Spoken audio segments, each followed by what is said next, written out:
अब श्रीमद् भगवत गीता चारों वेदों का निष्कर्ष है और कलयुग के अंदर इसको समझने, चारों वेदों को समझने का एक आसान तरीका बनाया गया। इसमें गीता अध्याय नंबर 8 के श्लोक नंबर 13 में गीता ज्ञान दाता कहता है, ओम इति एकाक्षरम ब्रह्म व्यवहारन मामनुसमरण ये परियाति तजन देहम सयाति परमाम गतिम। मुझ ब्रह्म का एक ओम मंत्र है और कुछ नहीं, इति बस, और इसका अंतिम श्वास तक सिमरण कर उच्चारण करके सिमरण करता हुआ जो शरीर छोड़कर जाता है वो ओम से मिलने वाली परम गति को प्राप्त होता है। ओम से क्या प्राप्ति होती है, ये दुर्गा जी ने देवी पुराण में बता ही दिया कि ब्रह्मलोक प्राप्ति होती है और ब्रह्म का ये जाप है। और ये गीता ज्ञानदाता खुद कहता, श्री कृष्ण जी में प्रवेश करके ये बोल रहा है, जो ब्रह्मा विष्णु महेश के पिताजी हैं। इसने प्रतिज्ञा कर रखी है कि मैं कभी किसी के समक्ष अपने वास्तविक रूप में नहीं आऊंगा। गीता अध्याय नंबर 7 के श्लोक नंबर 24 और 25 में यह स्पष्ट भी करता है कि मैं अपनी योग माया से छुपा रहता हूं। यदि श्री कृष्ण ये भाषा बोलते तो श्री कृष्ण तो सामने खड़े थे, वो छुपे कहां किसी से। यदि श्री कृष्ण गीता जी का ज्ञान दे रहे होते तो ये शब्द नहीं बोलते।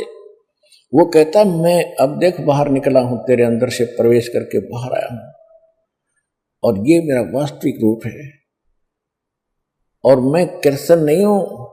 मुझे अव्यक्त को ये व्यक्तिम आपनम मननते अबुझा, बेबुद्धि के लोग, ये मंदबुद्धि के व्यक्ति मुझ अव्यक्त को, मैं कभी किसी के सामने नहीं आता, छुपा रहता हूं।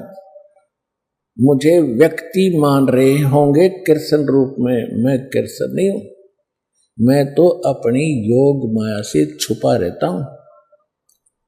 ये मेरा अटल अनुत्तम नियम है।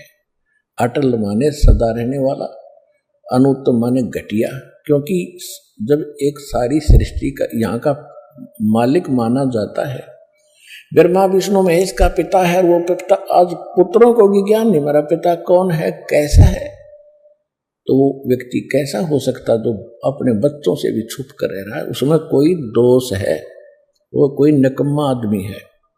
अपनी उस इंसल्ट से डरने का कारण अपने बच्चों को भी मुंह नहीं दिखाता। वो मुंह दिखाने लायक नहीं रहा वो व्यक्ति जो ऐसे बोलता है। तो इसने ऐसी ही गलती कर रखी है और ऐसी कर ही रहा है। ये 1 लाख रोज मानव शरीरधारियों जीवों को खाता है। यहाँ हाहाकार मचती है, किसी का बेटा मर गया, किसी की बेटी मर गई, किसी का पति मर गया, किसी की पत्नी मर गई, किसी की माँ, किसी का बाप। तो ऐसा व्यक्ति सामने कैसे आएगा? तो ये खुद कहता है, मैं अपनी योग माया से छुपा रहता हूं, ये मेरी अटल प्रतिज्ञा है। तो इससे सिद्ध हो गया कि ये गीता ज्ञानदाता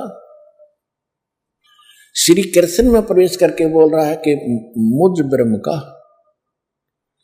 ओम इति एकाक्षरम ब्रह्म व्यवहारन माम अनुसमरण। ब्रह्म माम यानी माम ब्रह्म, मुझ ब्रह्म का एक ओम मंत्र है और इसका सिमरण करता हुआ, उच्चारण करके सिमरण करता हुआ, और जो शरीर छोड़कर जाता है अंतिम सांस तक इसका सिमरण करता, तो ब्रह्म, इस ओम से मिलने वाली जो ब्रह्म गति है उसको प्राप्त होता है। ओम से कौन सी गति प्राप्त होती है आपको बता ही दिया, ब्रह्मलोक प्राप्त।